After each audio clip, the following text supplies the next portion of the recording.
ተናስተልን የፕሮግራማችን ተከታታዮች የሳምንታዊ ኑሮ በአሜሪካ ፕሮግራማችን በኢቢኤስ ነው የሚተላለፍላችሁ። ዛሬ ምን እንደሚታወቀው እንግዲህ በኮሎራዶ ዴንቨር ከተማ ነው ያለሁት። እንግዲህ የተለያዩ ሰዎችን እስካሁን ድረስ አቀርብላችሁ ቆይቻለሁ። አሁን ደግሞ ትንሽ ለየት ያለ ፕሮግራምና የተለየ ሰዎች ደግሞ አቀርብላችሁ። እነዚህ ሰዎች እንግዲህ በአሜሪካ ወታደሮች ናቸው። የአሜሪካ ወታደር ምን ይመስላል የሚለውን ጥያቄ ጠይቃቸውና እስቲ ምላሹን እናንተ ታደምጣላችሁ። በቅድሚያ እዚህ ጋር ስላገኘኋችሁ በጣም ነው ደስ ያለኝ። እንኳን ደህና መጣችሁ እያልኩኝ ራሳችሁን እንድታስተዋውቁ ጋብዛችኋለሁ። እኔ ካፕቴን ተወልደ ብርሃን ኬርስሞ እባላለሁ። እኔ ሳርጀንት ጌታውን ስመኘው ምረት እባላለሁ። ሳርጀንት አያናው ሀጎስ። ስፔሻሊስት አድኖ አፍለን። በጣም ነው የማመሰግነው። እንግዲህ እስቲ እንደው በቼም ብዙ ጨዋታ ነው የምንጫወተው። በቅድሚያ ከአንተ ልጀምርና እንዴት ነው ከኢትዮጵያ ወጣት ከኢትዮጵያ እንደመጣ ወደ አሜሪካ? ከኢትዮጵያ መጀመሪያ ወጣሁት በዚህ ሀገር አቆጣጠር በ1996 አካባቢ ዲቪ ላተሪ ደርሶኝ ወደ አሜሪካ መጣሁኝ። አሜሪካ ከመጣሁኝ በኋላ ኢትዮጵያን በጣም መመኘው ነበረው መማርን ስለነበረ እዚህ ከመጣሁኝ በኋላ የትምህርት እድሌን በምን አይነት ሁኔታ በቀላሉ ማግኘት እችላለሁ ብዬ ሳፈላልግ ያለሁኝ በአጋጣሚ አንድ ሚሊተሪ የአሜሪካ ወታደር በአጋጣሚ ያገኘሁትና ሚሊተሪ ጆይን ማድረግ እንደምችል እዛ ትምህርት ቤት በቀላሉ መማር እንደምችል መከረኝ።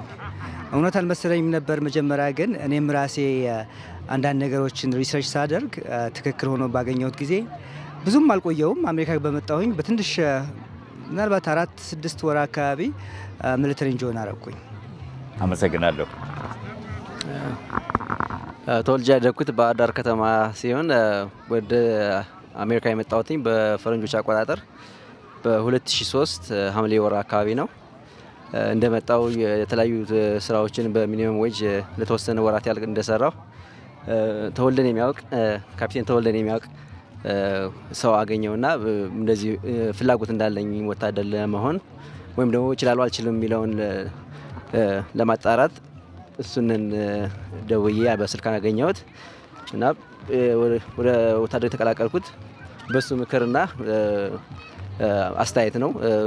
ትልቁ ዋናው ምክንያት ደግሞ ለመማር የተለያዩ ጥቅሞችን ለማግኘት ነው። በዛውም ጎን ደግሞ እቺን የተባረከች ሀገር ለማገልገል 1996 በዚህ ሀገር አቆጣጠር ነው የመጣሁት። በዲቪ ነው የመጣሁት። ከአንድ አመት ተኩል በኋላ ይህን ነገር ወሰንኩኝ። 6 ወር ጠብቄ በ99 ወደ ሚሊተሪ ገባሁ ማለት ነው። ወደ 16 አመት ሰርቭ አድርጌያለሁ። አሁን ኤርፎርስ አካዳሚ ውስጥ ኢንስትራክተር ነኝ። ከዛ ነው የማስተምረው። ይህን ይመስላል። የተወለድኩት ደባርቅ ጎንደር የምትባል ትንሽ ከተማ ነች። ወደ ዴንቨር ነው መጣሁ። መጀመሪያ የመጣሁት ላስ ቬጋስ ነበር። ከላስ ቬጋስ አትላንታ ጆርጂያ፣ ከዛ በኋላ ወደ 8 ስቴቶች ዙሬ ያለው በሚሊተሪ እና ሳውዝ ኮሪያ ሄጃለሁ። ትንሽ ዙሬ ያለው መጨረሻ ላይ ዴንቨር መጣ። እዚህ ነው ኮርስ ነው ሰርከው ጆይን ያደረከው ሚሊተሪ እዚህ ነው? ኖርማል የሚወስዱ ወደ ቴክሳስ ነው የሚወስዱ። መጀመሪያ ወደ ቴክሳስ ይወስዱሃል። ቴክሳስ ትሬን አድርጌ ካሊፎርኒያ ሄድኩኝ። ከካሊፎርኒያ 5 አመት ቆይቼ ወደ ሚዞሪ ተመደብኩ።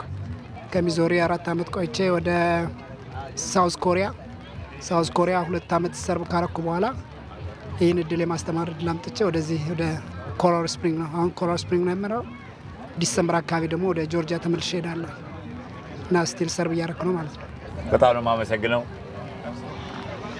እሺ, my name is Adno Iyasu Afleng.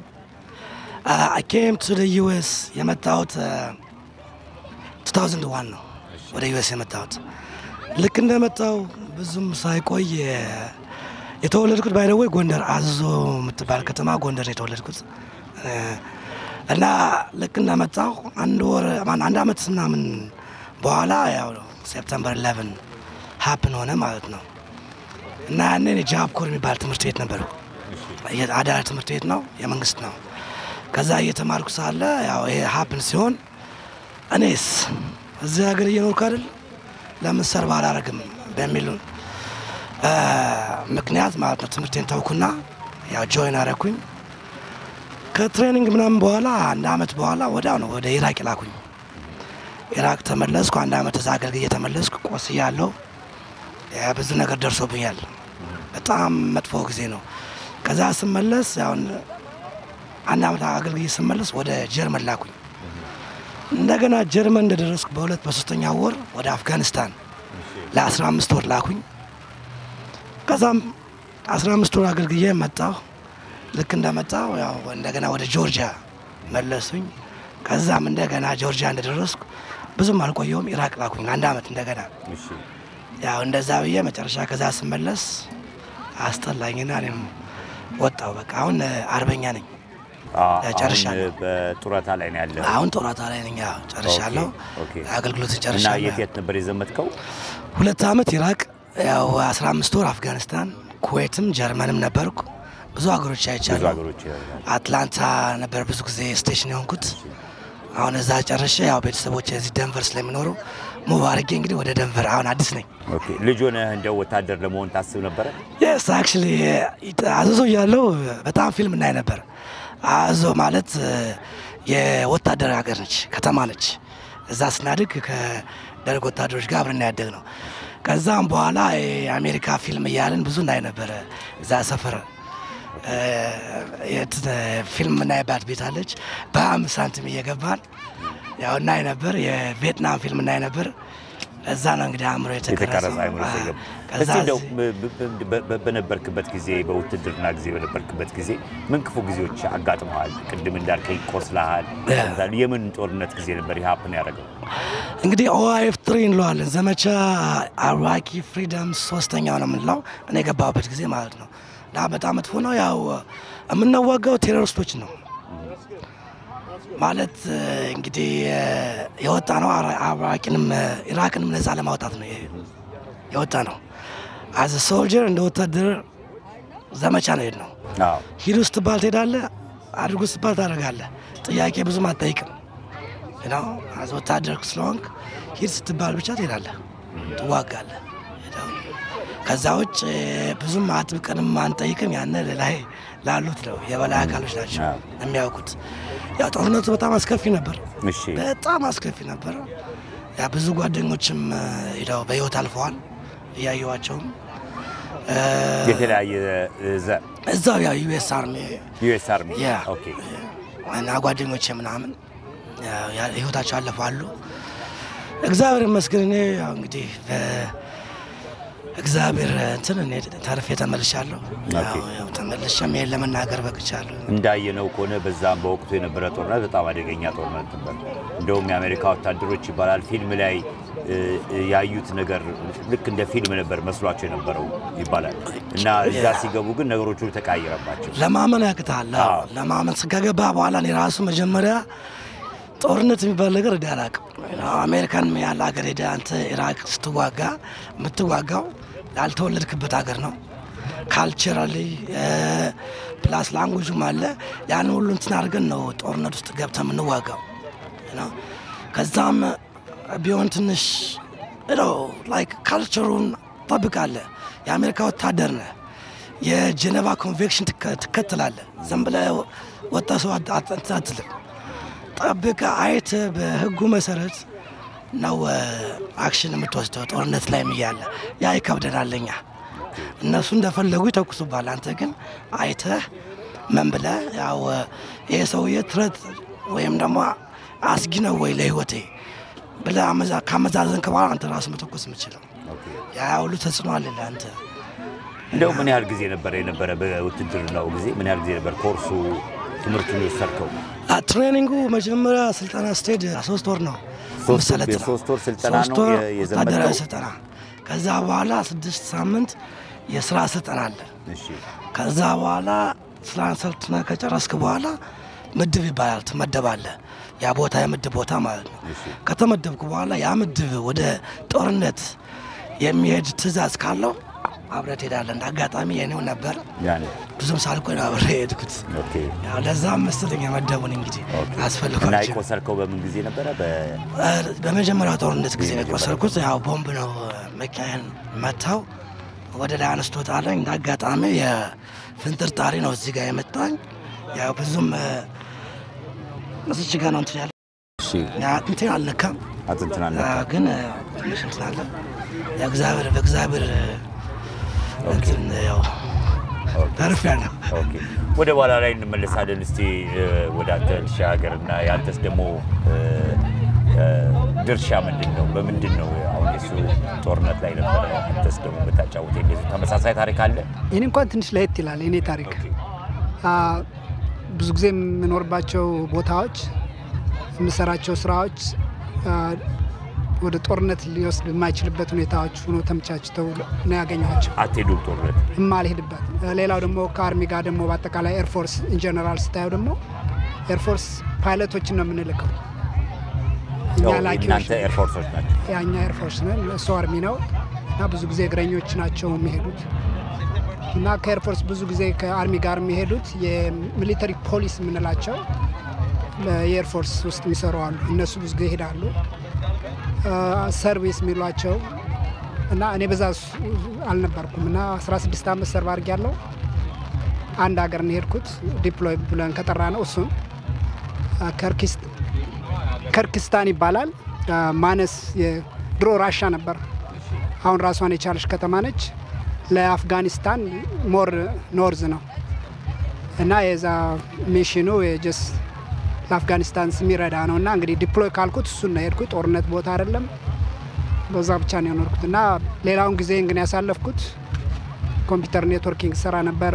ከጦርነት ጋር አያያዝም አሁንም እያስተማርኩ ነው። እሱም ከጦርነት ጋር አያያዝም እና በጦርነት አላሳለፍኩትም። እንደው በልጅነት ምን ነበር እንደው ወደፊት ሳድግ ሆኖ ምን ነበር ሆኖ ብለህ ታስበህ? በእንደዚህ የኤርፎርሱ መምህር ነበር። አዎ ወታደር የሚባል ዘመድም የኤርፎርሱ ዘመድም እንዴት ውስጥ ሊገባሽ አለ? ወደ ኤርፎርስ እንድገባ ያስገደደኝ እንደመጣው ስራ ጀመርኩ። ስራ እየሰራው መማር አልተቻለም እና የሆነ ጓደኛዬ ተመሳሳይ የሱ ታሪክ አለኝ ሞክሮ በአጋጣሚ የመጣበት ኬዝ ሃይ ስኩል ስላልጨረሰ መግባት አልቻለም እና እንደዚህ ሞክሬ አልቻልኩም። አንተ ግን የምትችል ይመስለኛል ለምን አትገባም ብሎ አማከረኝ። ሄጄስ ጠይቅ የቀኑ ቀን እንደገባው ፈተናውን ተፈትኜ በቃ አልፈሃል፣ ሌላ ሁለተኛ ፈተና አለ። ሌላ ሁለተኛ ፈተና መውደቅና ማለፍ አይደለም፣ ጀስ በየትኛው ሙያ ብቁ እንደምትሆን የምንለካበት ነው እና መጽሐፉ ይሄ ነው። በአንድ ወር ተመልሰናሉኝ። ተመልሼ ሄድኩ፣ ተፈተንኩ፣ አለፍኩ። እሱ ማለፍና መውደቅ ስለሌለው ያው ሙያዬን አገኘው። መጀመሪያ በኤሌክትሪክ ነበር የተቀበሉኝ። ከዛ ዲግሪን ፈርስት ዲግሪ እንደያዝኩኝ በማቴማቲክስ ወደ ኮምፒውተር ኔትወርክ ተቀየርኩ።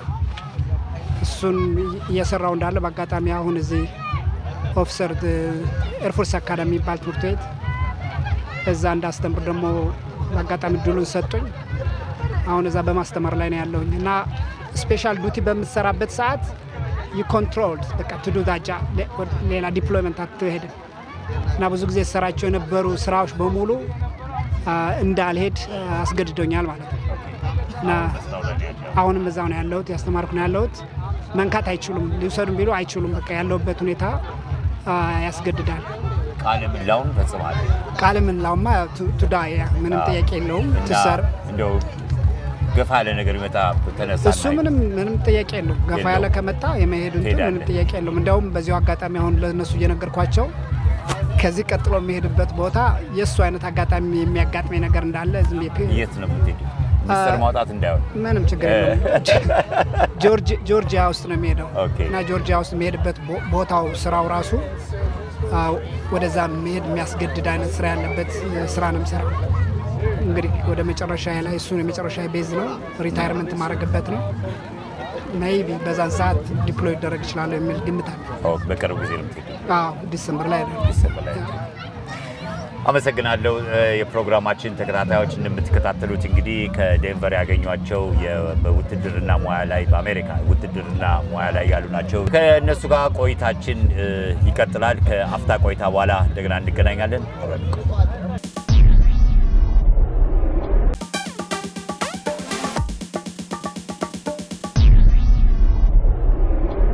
ተመልካቾቻችን እንግዲህ ያረግን ባለው ጨዋታ እየተዝናናችሁ ትምህርትም እየወሰዳችሁበት እንደው በመተማመን ከአርሚ ከዩኤስ አርሚና ከኤርፎርሶች ጋር ያለኝ ጨዋታ አሁንም እንደቀጠለ ይሆናል። እስቲ አሁን ደግሞ ወደ አንተ ተሸጋገራለሁ። እስቲ ያንተስ ልጅ ሆነ የውትድርና ዓላማው ነበረ ፍላጎቱ ነበረ እንዴት ወደዚህ ሙያ ውስጥ ልትገባ ቻልክ? ከገባስ በኋላ የገጠሙ አሳለፉ ነገሮች ካሉ እስቲ እንደሱ ልታጫውተኝ። እሺ ልጅ ሆኜ እንኳን ብዙም በጣም ልጅ ነው የነበርኩት የኢህአዴጎች ሲገቡ በ1983 ግን ያው ታለ ወታደር ከጎንደር አልፈው እኔ በባህር ዳር ያደኩት ባህር ዳር ከተማ ተወልጄ ያደኩት አልፈው ሲሄዱ ሁለቴም ሁሉ ሞክረው ድልድዩ ሲሰበር ምናምን ታለ በልጅነት እና ያ ትንሽ የሆነ ነገር ያጨረበኝ ነበር። ከዛ ግን ሁለት ወንድሞቼም ለኢትዮጵያ መንግስት በውትድርና ተናክተዋል። ያም ትንሽ ያድርብኝ ነበር ወታደር ለመሆን ነው ሳድግ እንደነሱ ምናምን ምለው ነገር የልጅ አምሮ ማለት በልጅነት መታሰዋል። ከዛ ግን ወደ ዩኒቨርሲቲ ስገባ ሌላ ነበር መምህር መሆን ፈልግ ነበር። እሺ ወደዚህ ሀገር ዲቪዲ አግኝቼ በዲቪ ሎተሪ አሸንፌ ወደዚህ ስመጣ መግባት እንደሚቻልም አላቅም ነበር። ግን አንድ ካዝኔ ዳንኤል ዮሐንስ ይባላል እሱ ነበር ስፖንሰሬ። ፍላጎት እንዲህ ግን ምንድነው ሌላ አማራጭ ካለ ጥቅማጥሞችን ላገኝበት የሚችል ወይም ደግሞ ከዚህ አሁን ካለውበት የኑሮ ወይም ደግሞ የሥራ እንትን ከፍ ልልበት የሚችል ነገር ላድግበት የሚችል ነገር ስለው እንደዚህ እኮ ግን ትችል ይሆናል ልጅ ወጣት ነህ ምናምን ሲለኝ ኦኬ ያልሁና ማጣየቅ ጀመርኩ። ከዛ ነው የተወለደ ቤተሰብ የሆኑ ሰዎች አግኝቼ በስልክ እሱን ኢንፎርሜሽን እንዲሰጠኝ የጠየቅኩት ማለት ነው። እና እሱ በሰጠኝ ኢንፎርሜሽን ከቻልክ አየር ኃይል ግባ አለኝ። እና ከኔ እና የሱ ተመሳሳይ ነው። አየር ኃይል ውስጥ ነበር ስራ የነበረው እሱም አየር ኃይል ነው። ብዙ የቢሮ ስራ ነበር ከገባው በኋላ ግን እንዴት ገባህ ብትለኝ 10 ወር ምናምን ይሆነኛል ከመጥቼ እዚህ ሀገር ፕሮሰሱ አለቀልኝ። አንድ 3 ወር 4 ወር የሚሆን ፈጀ። ፕሮሰስ ያልቅ ወደ ሳን አንቶኒዮ ነው የሄድኩት። ሳን አንቶኒዮ ቴክሳስ። ከዛ እዚህ ጋር አቋርጠ ምንድን ነበር ያ ፕሮሰስ? ለመግባት ፈተና እሱ እንዳለው መጀመሪያ ቀላል ፈተና አለ። ያንን ካለፍ በኋላ ይችላል አይችልም እዛ ደግሞ ለስራህ ለሚሆን በየትኛው ኤክስፐርቲዝ ብትገባ በየትኛው ፕሮፌሽን ብትገባ ለኤር ፎርስ ወይም ደግሞ ለመገባበት የሚሊታሪ ብራንች ተጠቅማለህ የሚለውን ነገር ለማወቅ የሚፈትኑ ደግሞ ሌላ ፈተና አለ 3 ሰዓት የሚፈጅ ያንን ወሰድ። ያን ከወሰድክ በኋላ ግን ሌሎች የወረቀት ስራዎች ፔፐር ወርኮች ያንን መጨረስ ነበረብኝ 3 ወር እና ደግሞ መጠበቅ አለብህ እንዳንተ የተመለመሉ ሰዎች በምትሄድበት ክፍል ሙሉ እስኪሆን ድረስ ማለት ነው። እና 3 ወር 4 ወር ምናምን የሚሆን ፕሮሰስ አድርጌ ገባሁ። ትሬኒንጉን መጀመሪያው ቤዚክ ትሬኒንጉን ከቴክሳስ ውስጥ ጨረሱ። ከዛ ደግሞ ያው እንደሱ ከኮምፒውተር ጋር የተያያዘ ወይም ደግሞ ኢንፎርሜሽን ቴክኖሎጂ አይነት ስራ ነው የመረጥኩት። እኔ የመረጥኩትን አግኝቻለሁ። ያንን ደግሞ የተወሰነ ወር ወደ ሚሲሲፒ የሚባል ሀገር ግዛት ውስጥ እዛ ውስጥ ጨረሱ። ከዛ ኒው ሜክሲኮ ሃሎማን ኤር ፎርስ ቤዝ ይባላል ኒው ሜክሲኮ ውስጥ ወደ 3 አመት ተመደብኩኝ። እሺ ያንን ስጨርስ ወደ ኮሪያ ለ1 አመት ተላኩኝ። ኮሪያ ለሳውዝ ኮሪያ 1 አመት አገልግዬ። ምንድን ነበር እዛ ያገለገልከው? ብዙ ልምምድ ነው። ያው ከኖርዞች ጋር ስጋት ስላለ ያን ስጋቱን እንትን ለማለት ልምምድ ነው። ከሴኩሪቲ ፎርሶች ጋርም የተወሰነ 6 ወር ያህል ሰራው። ሌላውን 6 ወር ግን ከኮሙኒኬሽን ስኳድረን ግንኙነት ጋር ነው የምሰራ የነበረው። ያው ኮምፒውተር ጋር የተያያዘ በፕሮፌሽኔ ማለት ነው በእነሱ ባስተማሪ እና 1 አመቱን ጨርሼ ወደ ጀርመን የመሄድ ዕድል አገኘሁ ለ2 አመት ያህል ከጀርመን ያው ጅምሩ ወደ 6 አመት ሞላ ፉል ታይም። ከዚህ ደግሞ ጀርመን ተላክ ከኮሪያ ወደ ጀርመን ተላክ። አሁንም እዚሁ በዩኤስ ስቲል በአየር ኃይል ውስጥ ጀርመን 6 አመት ሞላኝ። ከአክቲቭ ዲዩቲ የሚሉት ሙሉ ሰዓት ሰራተኝነት ወደ ተጠባባቂ ሪዘርቪስት ይሉታል በእነሱ አጠራር ወደ ሪዘርቪስት ገባሁኝ። አሁን ሪዘርቪስት ውስጥ እንደ 5 አመት ሆነኛል። እዚህ ኮሎራዶ ውስጥ ነው የተመደብኩት እና ይሄን ይመስላል። ኦኬ ያንተስ ምን ይመስላል? እንግዲህ ያው ከነሱ ትንሽ ለየት የሚል ነገር ካለስ ያለ ነገሮች አሉ። ቅድም ደግሞ ስለዚህም ነግረሃል ያልከኝ ነገሮች ነበሩና ከዚህ ጠቅለል አድርገህ። ኦኬ አው ከነሱ ትንሽ ይለያል። ተመሳሳይ ነው ግን የሚለየው ምንድነው? እኔ ሁለቱም ሰርቪስ ላይ ሰርቭ አድርጌያለሁኝ። አርሚም ላይ ኤርፎርስም ላይ ማለት ነው። መጀመሪያ ልክ እንደሱ አርሚ ነበርኩኝ።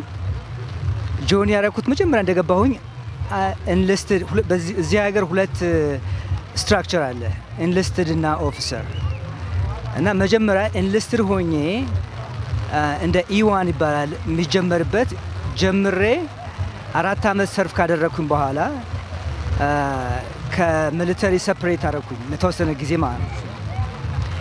ያ ማለት ሰፕሬት ያደረኩበት ምክንያት ደግሞ ትንሽ ትምህርት ቤቴን ለመጨረስ ብዬ ነው። ወጣሁኝ፣ ትምህርት ቤቴን ጨረስኩኝ።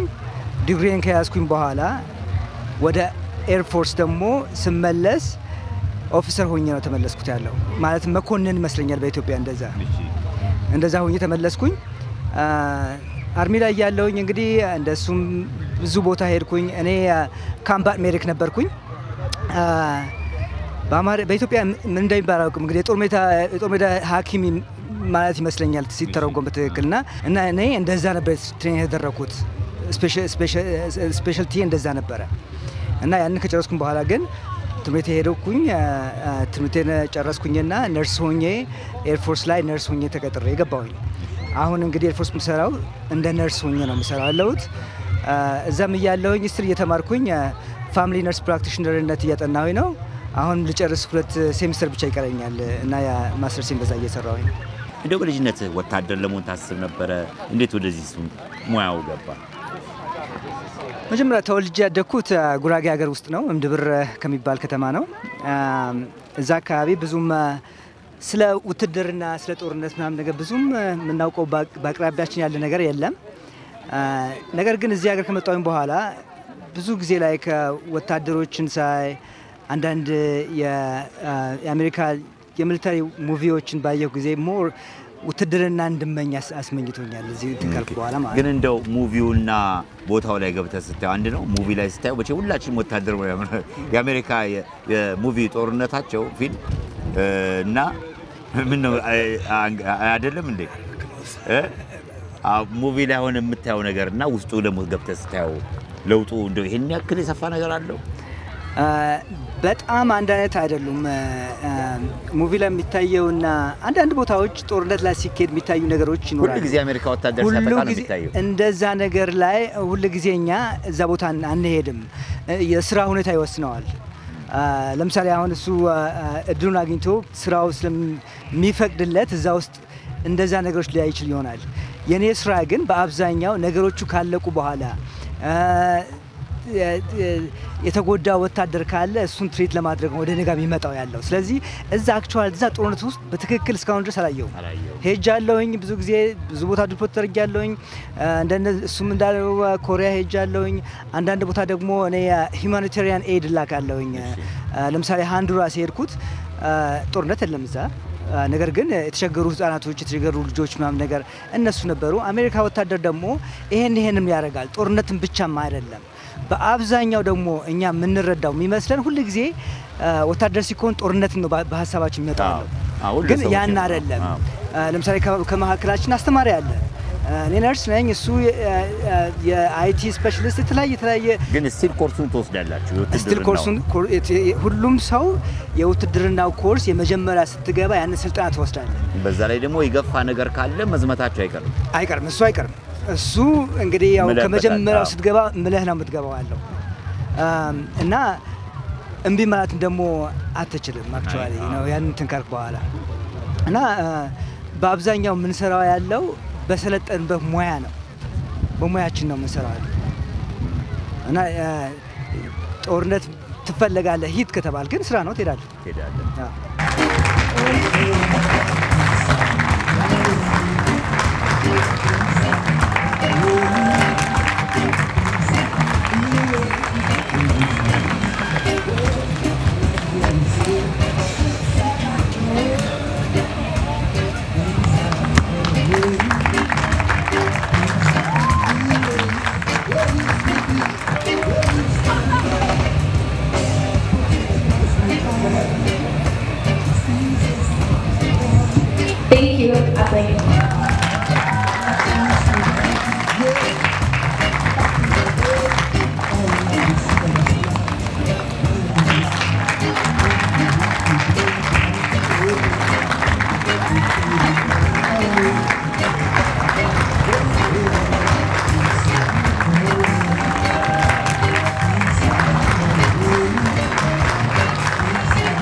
እንግዲህ እንደሚታወቀው ሰሞኑን በሙሉ ከዴንቨር ኮሎራዶ ፕሮግራም የሰራውትን ነው ወደ እናንተ እያዘረፍኩ ያለሁት። አሁንም በዚህ በዴንቨር ኮሎራዶ ከተማ እንግዲህ በዛኛው ኢትዮጵያኑ ወገኖቻችንን አግኝቼ የማናገሩን ድል አግኝቻለሁና እዚህ ለዛሬም እንግዳ ይዤላችሁ የቀረብኩት ራሳቸውን ያስተዋውቃሉ። ከሳቸው ጋር አብረን እንቆያለን። መልካም ቆይታ እንዲሆንልን በቅድሚያ እናንተን ጋብዛለሁ። ጤና ይስጥልኝ፣ እንደምን አሉ? ጤና ይስጥልኝ፣ እንደምን አሉ? በቅድሚያ ራስዎን ያስተዋውቁኝ እስቲ። ስሜ ታረቀኝ ካሳ ይባላል። እዚህ ሀገር የመጣሁት እንግዲህ 34 ዓመት ይሆነኛል። በደርግ ዘመን ነው የመጣሁት። መጀመሪያ እዚህ ስመጣ ቦስተን አካባቢ ነው ኖር የነበረው። እዛ የመጀመሪያ ዲግሪን ከሰራው በኋላ በኤሌክትሪካል ኢንጂነሪንግ ለአንድ አመት ያህል ሰርቼ ትምህርቴን ለመቀጠል ወደ ካሊፎርኒያ ሄጄ ከዛ ደግሞ የማስተርስ ዲግሪን በዚሁ በኤሌክትሪካል ኢንጂነሪንግ በተለይም ፓወር ኤሌክትሮኒክስ በሚባለው ትምህርቴን ጨርሼ ከዛ ዴንቨር ስራ ስላገኘሁ ወደ ዴንቨር መጣሁ። እስኪ ከኢትዮጵያ አወጣጦን ያጫውቱኝ። እንዴት ነበር ከኢትዮጵያ አወጣጦ? ከኢትዮጵያ አወጣጤ እንግዲህ ቀደም ብዬ ያው በደርግ እንትን በቀይ ሽብሩ አካባቢ በትግል ተሳትፌ ነበር። ከአለማያ ዩኒቨርሲቲ ነው የነበርኩ። ለመጀመሪያ አንድ አመት ነበር። ከዛ በኋላ እርገት በህብረት የሚባለው ፕሮግራም ተሳትፈን ያን ጊዜ ያው እንግዲህ በነበረው ሁኔታ የተለያዩ ድርጅቶች ተደራጅተው ትግል ሲጀምሩ እኔም የሀፓ በሚባለው ድርጅት ውስጥ ገብቼ እዛ ውስጥ ስለተሳተው ተመልሼ ወደ ትምህርት ቤት አልገባሁም። ከዛ እንዴት ነው አወጣጦ? ከዛ በኋላ በጎንደር በኩል አድርጌ ወደ ሱዳን መጣሁ። ትንሽ እዛም ገጠር ውስጥ ለተወሰነ ጊዜ ቆይቻለሁ። አንድ 7-8 ወር ሱዳን አንድ አመት ቆየሁ። እንዴት ነበር እዛ በተቀመጥን ጊዜ በጣም ያን ጊዜ ህዝቡ ብዙ ስደተኛ ስላልነበረ ህዝቡ በደንብ እንትን ይለን ነበር፣ በደንብ ትሪት ያደርገን ነበር። ምንም አይነት በእኛ ላይ ተቃውሞ አልነበረው።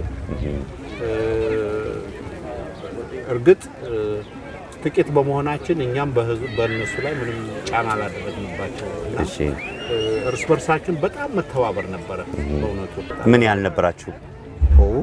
ያን ጊዜ በአንድ ቤት ብቻ የምንኖር ወደ 8 ነበር። አዎ 8 ሰዎች ነበር። ግን ተባብረን ባገኛናት እንትን ብዙ ጊዜ የምንበላው ምስርና በሰል ይሉታል ያኔ ሽንኩርት ምናምን ካገኘን እሷን እንትን ብለን እሷን ነው በልተን ምንውል የነበረውና ታዲያ ያ ሁሉ ካለፈ በኋላ ወደ አሜሪካ እንዴት ተመጣ?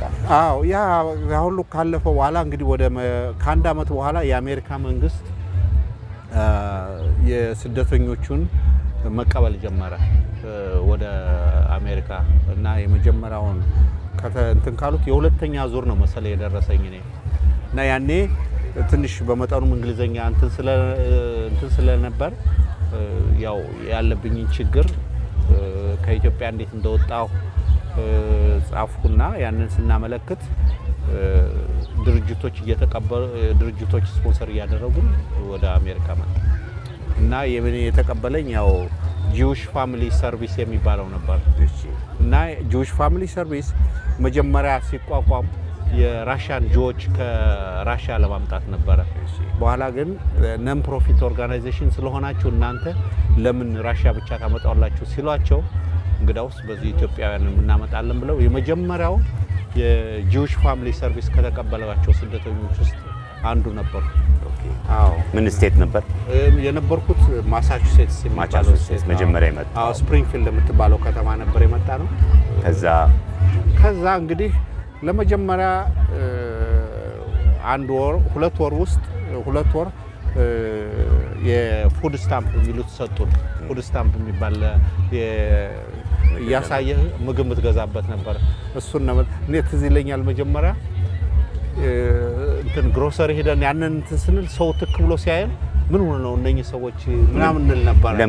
ለምን ነበረ ብዙ ሰው ፉድ ስታምፕ መጠቀም በተለይ ነጮች አካባቢ ፉድ ስታምፕ መጠቀም ጥሩ አይደለም የነበርንበት አካባቢ እንግዲህ ስፕሪንግ ጥሩ አይደለም ብለው ያምናሉ እነሱና እነኚህ የመንግስት ጥገኞች ናቸው ብለው ስለሚያምኑ ሲያዩን ይገርመን ነበር እኛ ደግሞ በኩራት ነበር ያንን እናሳየው ለምግብ ለመግዛት እና ያለፈው 2 ወር እንደሰራን ያው የተቀበለን ድርጅት ጂውሽ ፋሚሊ ሰርቪስ ካንድ ጂው ካምፓኒ ያስገባን እና ስንገባ ምንም ይሰራ የነበረ ይሄ ቦክስ የኮርጌትድ ፔፐር ቦክስ ነበር የሚሰራው ለተለያዩ ፋብሪካዎች እና እዛ ገባን እሱን ስንቆርጥ ምን ስንል መጀመሪያ ትዝ ይለኛል እንጨት ማነው የእንጨት ቦክስ የሚሰራበት ነበር ያስገቡን እና አንድ ጓደኛዬና እኔ ያኔ ከሱዳን እንደመጣን አቅማችን ያን ያህል አልነበረም እና እንደዚህ ያነሳን አንዱ ላይ ስንደረድር እጃችን ይንቀጠቀጥ ነበር ከአቅማችን የተነሳ በዛ ምክንያት ይስቁብን ነበር አቅም አልነበረም አቅሙ አልቋል ከዛ በኋላ ሲያዩን ለዛ የተመቻቸን ሰዎች ሆነን አላገኙንም እና ወደ ፔፐር እንትኑ ቀየሩን ከዛ አብዛኛው እንትኖች እኛ አትሊስት ሃይ ስኩል ጨርሰን ኮሌጅም ጀምረን የመጣነን ብዙዎቹ ግን የዛ የሚሰሩት ያን ጊዜ ከሃይ ስኩል ድሮፕ አውት ምናምን የሆኑት ናቸው እዛ ፋብሪካ የሚሰሩ እና እነሱ እኛ ማንበብ ስንችል ምናምን ሜትር ፊት ማንበብ ስንጀምር በጣም ገረማቸው እነኚህ ከአፍሪካ መጣው እንዴት እንደዚህ ምናምን ይላል ካለማወቃቸው ነው እንግዲህ አይ ነው በኋላ ያቃሉ ብሎ አላሰቡም እሺ በኋላ እኛ ማንበብም እንትኑን ሳይዝ ምኑን መለካት ስንጀምር ማሽን ኦፕሬተር ተብዬ ተሾሙ ያን ጊዜ የምናገኘው 4 ብር ከ25 $4.25 ነበር በዚህ ሀገር በጣም እና እንደሱ ኖር ነበር ከዛ ሳደጉና 5 ብር ከስሙን ያደረጉና እዚህ ላይ የምታጠቀው ሁሉ ቴፕ ሜትር ሰጡኝ በዛ ተሻሻል 2 አመት እንደሰራን ቶፍል የሚባል ነበር እንግሊዘኛ ምናምን ያለ እሱን አለፍና ወደ ኮሌጅ ገባ ተሻሻለ እንደው ምን ይመስል ነበር የኮሌጅ ህይወት ኮሌጁ እንግዲህ ለመጀመሪያ ስንገባ በጣም ኢትዮጵያ ውስጥ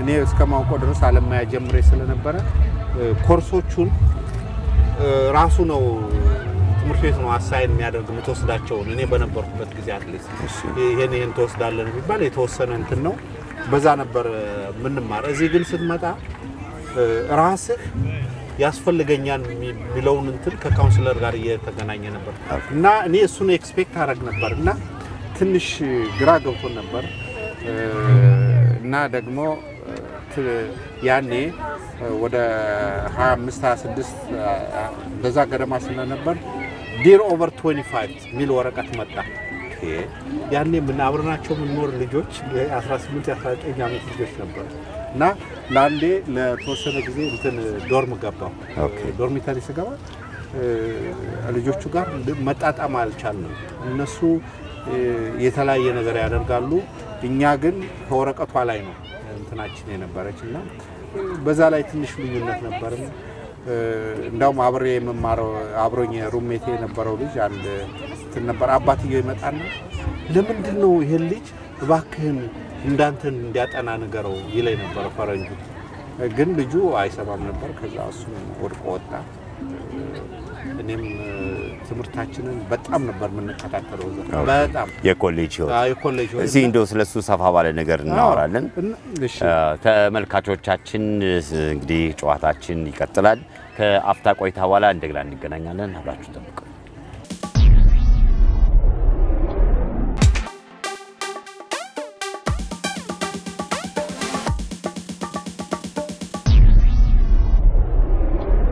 ተመልካቾቻችን ፕሮግራማችንን ለማስተዋወስ ኖሮ በአሜሪካ በዴንቨር እንግዲህ የተለያዩ ሰዎችን ወደናንተ ያደረስኩ ነው ያለሁት እንግዲህ ቀደም ሲል ደግሞ ከኢንጂነር ጋር ጨዋታዎች የተጫወትን ነበር አሁን ደግሞ ቦታ ቀይረን እስቲ ሌላ ቦታ በማለት መተናል እንግዲህ እስቲ እንግዲህ ጀመርክልኝ አጫውተኝ ነበር ኮሌጅ ላይፍ አሁን እኛ ኢትዮጵያውያን አሁን ከመጡት ወጣቶች ጋር የነበረን ከኛ ጋር ሲወዳደር ትንሽ ለየት ያለ ነው። በዛን ጊዜ በጣም በትምህርት እናተኩር ነበር እና ትዝ ይለኛል ትምህርቱን በምንከታተልበት ጊዜ አብዛኛውን ስለ ገንዘብ ብዙም አንጨነቅም ነበር እና በትምህርታችን ላይ ፎከስ ያደረግን ነበር እና የዛ ውጤትም ደግሞ በጥሩ ሁኔታ ትምህርታችን እንድንጨርስ አድርጎናል እና አሁን ግን ስንመለከት ብዙ ጊዜ ሁለቱንም ለማካሄድ ይሞከራል። የኑሮንም ጥሩ መኪና ይዞ የተመቻቸ ኖሮ ትምህርት ለመማር በጣም አስቸጋሪ ነው ሁለቱን ለማካሄድ እና በእኛ ጊዜ ግን በጣም በትምህርታችን እናተኩር ስለነበረ እና ደግሞ አንድ ቀን ተምረን ደግሞ አገራችንን ገብተን ለሀገራችን ውጤት ያለው ስራ እንሰራለን ስለምንል በትምህርታችን በጣም እናተኩር ነበርና ስለ ገንዘብ ብዙ አልነበረንም እና ለየት ይላል ያኔ የነበረው ድሮ የነበረው አሁን ካለው ሁኔታ ጋር ሲታይና ብዙ ጊዜ ላይፉ ይሄን ይመስል ነበር በትምህርት ቤት በነበርንበት ጊዜ። እንዴት ነው እንደው ያኔ አሁን ቅድም እንዳልከኝ የአሁኖቹስ ወጣቶች ወዴት ነው የሚያተኩሩት? እንደው በጣም እንደው ወዴት ነው ምንም እንኳን አብረው አንድ ላይ ትምህርቱንም ገንዘቡንም ቢፈልጉት እንደው እንዴት ነው ይሄን አንተ እንዴት ታያለህ? ጥሩ ነው መጥፎ ነው? ጥሩ እስከሆነ ጥሩነቱ ምንድነው? መጥፎ እስከሆነ ደግሞ መጥፎነቱ ምንድነው? እንደ ምክርም ይሆናቸው። እኔ በአሁኑ ጊዜ የሚመጡትን ብዙዎችን ወጣቶች ጋር ስናወራ ምንድነው በተለይ በእኛ ጊዜ ትንሽ ትምህርቱ የሃይ ስኩል ትምህርት ኢትዮጵያ ውስጥ ደህና ነበረ እና እንደመጣን ብዙ የእንግሊዘኛ ሙከራዎች ከህዝቡ ጋር ለመግባባት ብዙ ችግር አልነበረንም በተወሰነ ደረጃ። አሁን ግን እንጃ ነው ከትምህርቱ እንትን ማለት ይሆን ወይም ደግሞ ወጣቶቹ ፎከስ ለማያደርጉ ይሆን በቋንቋው ትንሽ ችግር አለ እና ብዙዎቹን እባካችሁ እየተማራችሁ ራሳችሁን ማሻሽሉ ባህሉንም ጥሩ ባህሉን መቅሰም የምትችሉት እንደገና ደግሞ ወደፊት ልጅና ትዳር መስርታችሁ ልጆች ብትወልዱ ሆምወርካቸውንም እንኳን ለማየት እና ለመቆጣጠር የምትችሉት ትምህርት ሲኖራችሁ ነውና ራሳችሁን ለማሻሻል ሞክሩ ያን እንትናለን።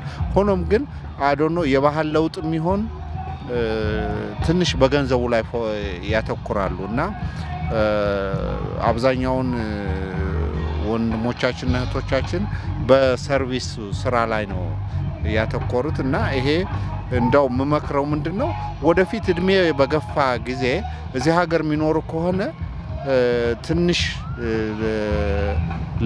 በጥሮታም ለመጠቀም ልጆቻቸውንም ለማስተማርና ለመርዳት ችግር ይሆንባቸዋል እና ይሄን መቼም በተለያየ ጊዜ ወጣቶችን በማገኝበት ጊዜ ይሄን ምክር ሰጣለሁ። እዚህ ሀገር ተወልደው የሚያድጉትን ልጆች እንዴት ያዋቸዋል? ነው በቋንቋ በባህላቸው በሃይማኖታቸው እንዴት ነው እርሶ እንደው አብረው አንተ ስለቆየ እንደው እንዴት ትገልጸዋለህ?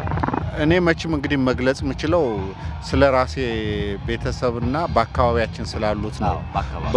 በእውነቱ በአሁኑ ጊዜ ወጣቶችን የሀገራቸውን ባህል አውቀው ቋንቋ ቀስመው ታሪክ አውቀው እንዲያድጉ ብዙ ጥረት እያደረግን ነው እና እኛ ባለንበት አካባቢ በእውነቱ የአማርኛ ትምህርቶችንም ሌላም ቋንቋ የሚናገሩ ሰዎች የቋንቋቸውን እያስተማሩ ሃይማኖትም እያስተማሯቸው በጥሩ ሁኔታ ይገኛሉ አሁን እና እዚህ ሀገር በተወለዱት ልጆች ወደፊት ኢትዮጵያ ብዙ የምትኮራባቸው ሰዎችን ታፈራለች ብለን እንገምታለን እና አሁንም በየቦታው የሚታዩት ወጣቶች ጥሩ ውጤትና ጥሩ ባህልና እንትን እያሳዩ ነው ሀገራቸውን እያኮሩ ነው እና በጣም ደስ የሚል ሁኔታ ነው ያለው እዚህ። ሌላ በተረፈ እንደው ዴንቨር ብዙ ስለኖርክበት ልጅ ለማሳደግ ለልጆች ለስራ እንዴት ነው የተመቻቸ ነው? ከአብዛኛዎቹ ከተማዎች የተሻለ ሁኔታ ያለበት ነው። እኔ እንግዲህ ቦስተንም ኖር ያለው ሎስ አንጀለስ አካባቢ ካሊፎርኒያም ኖር ያለው ዴንቨር ቤተሰብ መስርቶ ለመኖር በጣም አመቺ ሁኔታ ነው ያለው። እና እንደ ሌላው ቦታ ይሄ ጋንግ ወይም ደግሞ እንትኖች አይበዙበትም እና ወጣቶቹ በእውነቱ አብዛኛዎቹ ጥሩ ውጤት እያሳዩ የሚኖሩ ናቸው እና እንደው ይሄ ከተማ በጣም ጥሩ ነው ለአብዛኛው እንትን ለኛንም ኢትዮጵያውያንም ዛሬ እንዳያችሁት ከአስተዳደሩም ጋር ከፖሊሶቹም ጋር ጥሩ ባህልና ጥሩ እንትን እያሳየን ስለኖር ጥሩ ሁኔታዎች ስላሉ በጥሩ ሁኔታ ተቀብለው የሚኖሩ ነው። ዛሬ ለምሳሌ የአካባቢያችን የፖሊስ አዛዥ አብረውን ከኛ ጋር እንትን ሲሉ ነበር። ሜየሩም የዴንቨር ሜየርም ከኛ እና ጥሩ በተለያዩ ስራዎች ላይ ጥሩ ሁኔታዎች ስላለን በአክብሮትና በመግባባት የምንኖር ነን ዴንቨር ያለን ሰዎች እና በጣም ደስ የሚል ነው። እንደው አዲስ ኢትዮጵያዊ ወገኖቻችን ከኢትዮጵያም ሆነ ከተለያየ ቦታ ወደዚህ ሲመጡ እናንተስ የምታደርጉላቸው አቀባበል ምን ይመስላል? እንግዲህ እዚህ አካባቢ በተለይ በቤተ ክርስቲያኖች እንደዚሁም በመስጊዶችም አካባቢ የኢትዮጵያውያን እንትን በጣም ጥሩ ሁኔታ ነው ያለው። ህዝቡን ወጣቶችን በተቻለ መጠን የተለያዩ ማህበሮች እየገቡ በኮሚኒቲም እንትን እየተባበርን እየረዳን እንኖራለን። እንግዲህ እስካሁን ያለው ጥሩ ሁኔታ ነው ብዬ ገምታለሁ እና ጥሩ አቀባበል ነው ያለው ዴንቨር አካባቢ። አሁን ለምሳሌ በተለይ በአሁኑ ጊዜ ጥሩ የስራ ኦፖርቹኒቲ ስላለ አብዛኛዎቹ በተለያየ ስራ ተሰማርተው ይኖራሉ። ጥሩ ነው ያለው። አሁን አንተ በሙያ ነው የምትሰራው ነው ምን ያህል ጥሩ ነው በሙያ መስራት?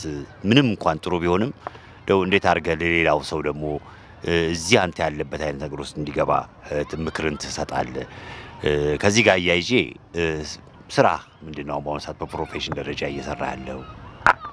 እሺ ወደዛ ስናመራ መጀመሪያ እዚህ ስራ በሙያ ልሰራ በኢንጂነርነት ልሰራ የቻልኩት ምንድነው ብዙ ጊዜ በትምህርቴ በማተኮሬ ነው እና አብዛኛው ትምህርት የሚጨርሱ ወንድሞችና እህቶች መመክረው ምንድነው በተቻለ መጠን ትምህርት እንደጨረሱ አንዳንዶቹ ለጊዜው በገንዘብ ወይም በተለያዩ ምክንያቶች ያልሆነ ከትምህርታቸው ጋር ያልተያዘ ስራ ይሰራሉ እና መመክረው ምንድነው በተቻለ መጠን ትምህርት ቤቶች አካባቢ መቆየት በራስ ሙያ ወይም በራስ ፊልድ ስራ ለማግኘት ይረዳል ትምህርት ቤት አለመራቅ እና እኔ ትምህርት ቤት እንደጨረስኩ ምንድነው ያደረኩት ለማስተርስ እንደጨረስኩ የምጽፈውን ወረቀት ዝም ብዬ ያጓተትኩ እዛው ቆየሁ እና ኢንተርቪዎች በተለያዩ ኢንተርቪዎች ማግኘት ቻልኩና ለወንድሞቼና ለእህቶቼ መክረው ምንድነው ትምህርት ቤት አካባቢ መቆየቱ ስራ ለማግኘት በፊልድ ለማግኘት በጣም አስፈላጊ ነው እና በዚህ ሀገር ግምት ምንድነው የሚሉት ባልሳሳት 6 ወር ከትምህርት ቤት ቆይተህ እንትን ካልክ የ1 አመት ትምህርት ሉዝ ታረጋለህ የሚል እንትን አላቸው እና በተቻለ መጠን እኔም እንደዛ አደረኩ። ከዛ ኢንተርቪው መጣ ወደ ስራ ገባሁ እና አሁን ቴስት ኢንጂነር ሁኜ ላኪድ ማርቲን በሚባለው ቦታ ሰራለሁ። ላኪድ ማርቲን በዓለም የታወቀ ካምፓኒ ነው። በየቦታው በካናዳም በአውሮፓም በአውስትራሊያም የተለያዩ ቅርንጫፎች አሉት እና ከ100 ሺህ በላይ ሰራተኞች አሉት ነው።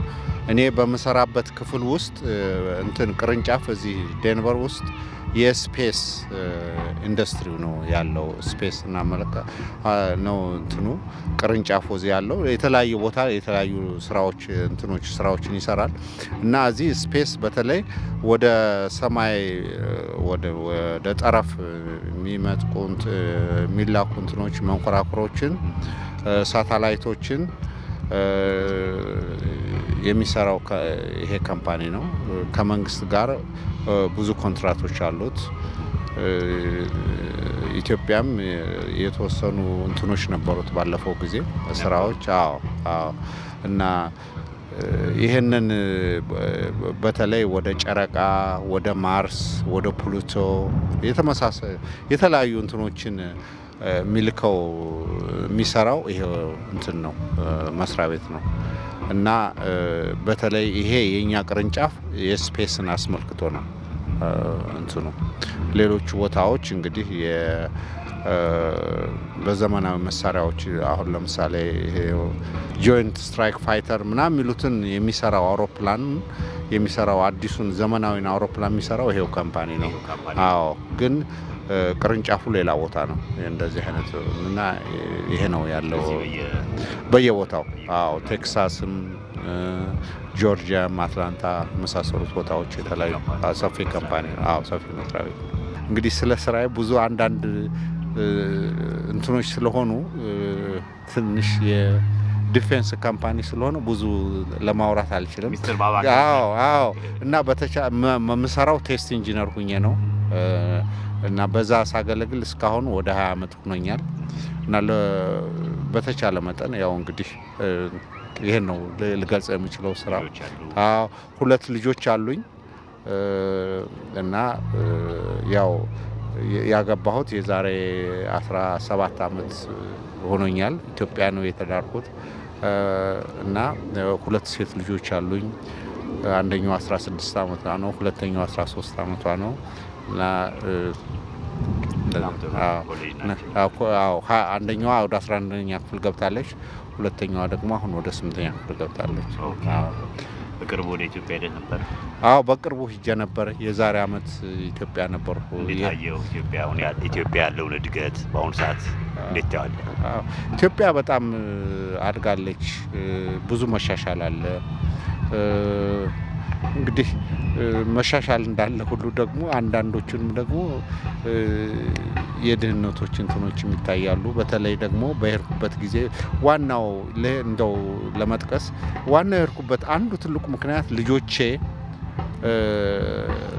ሁሉንም አነጻጽረው እንዲያዩ ለማድረግ ነበር የሄድኩትና ነገ ሁሉም አልጋ ባልጋ ኑሮው እንደዚህ ሀገር እንዳልሆነ እንዲያዩትና በተለይ ከዚህ ቀደም ከነበሩበት የሄዱበት ጊዜ ብዙ በእድሜ ያልበሰሉ በሆናቸው አሁን አይተው እንዲረዱት ለማድረግ ነበርና በእውነቱ በመንገድ ስራ የተደረገው እድገት በጣም እንትን ብያለሁ አድንቄያለሁ እና ብዙ ቦታዎች ሄደናል። መኪና እንትን ብለን ተኮናትረን ከደቡብ እስከ ሰሜን ድረስ አይተናል።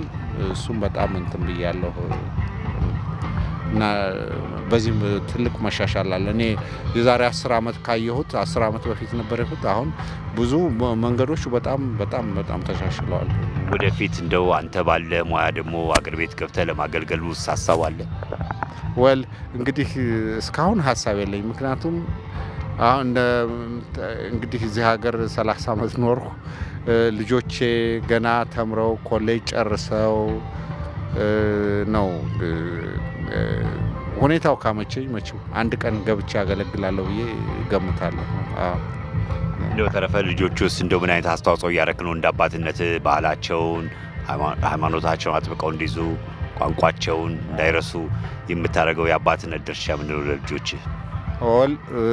በእውነቱ አሁን ልጆቼን ስላላገኛቸው ነው እንጂ በጣም እንትን አማርኛ ቋንቋቸውን ባህላቸውን ሁሉ በቀደም አሁን ሰሞኑን ዴንቨር ፖስት ይሄን ኢትዮጵያን ቴስት አስመልክቶ ኢንተርቪው አድርጎቸው ነበር እንዳጋጣሚ አግኝቶ እና ለምንድነው ይሄ ምግብ ስለዚህ ምግብ ምን አስተያየት አላችሁ ስለ ኢትዮጵያስ ምን አስተያየታቸው ስላቸው በጣም የሚያስደንቅ መልስ ነው የሚመጡ እና ይሄንን በአመጋገብም ባለባበስም የሀገራችንን ባህል ላለመርሳት የወላጆቻችንን ባህል ለመከተል ሙከራ እያደረግን ነው ብለው እንትን ብለዋል። በቋንቋቸውም ይናገራሉ። ባህላቸውንም በጣም እንትን የሚወዱ ናቸው እና የሀገራቸውን ባህል ይዘው እንዲያድጉ ስለ ሀገራቸውም ክብር እንትን እንዲኖራቸው የሚከራከሩ ሰዎች ናቸው ዛሬ ሀገራቸውን ወክለው። በጣም ነው የማመሰግነው። እንግዲህ ኢትዮጵያ ላለ ሰው እዚህም ሀገር ላለ ሰው ያው የምትተላለፈው መልእክት አስተላልፈሃል። በተረፈ እንደው ሰላምታ ማስተላለፍ ከፈለክ እድል ውስጥ በእኔ በኩል ማስተላለፈው እንትን ምንድነው በተሻለ መጠን አዲስ ለሚመጡት ወንድሞችና እህቶቼ በተቻለው መጠን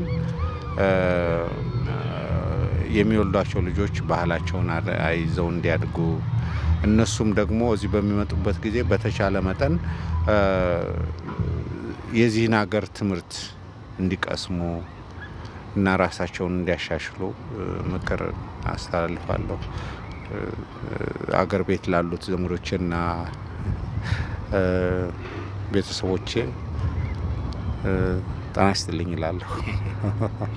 ተመልካቾቻችን ባደረግነው ጨዋታ እንደዝናናችሁ እንዲሁም ደግሞ አንዳንድ ሀሳቦችንም ትምህርታዊ ጥቅሞችንም እንደ ጨበጣችሁበት በመተማመን የዛሬውን ፕሮግራማችንን እንግዲህ ከዴንቨር የምናበቃው በዚሁ ይሆናል። ዳግም በተመሳሳይ ፕሮግራም ሳምንት በሌላ በአዲስ ፕሮግራም እስክንገናኝ ድረስ በዚህ ነው የምንሰናበታችሁ። ጤና ይስጥልኝ። አስፋው መሸሻ ከኢቢኤስ ነበርኩኝ። አመሰግናለሁ።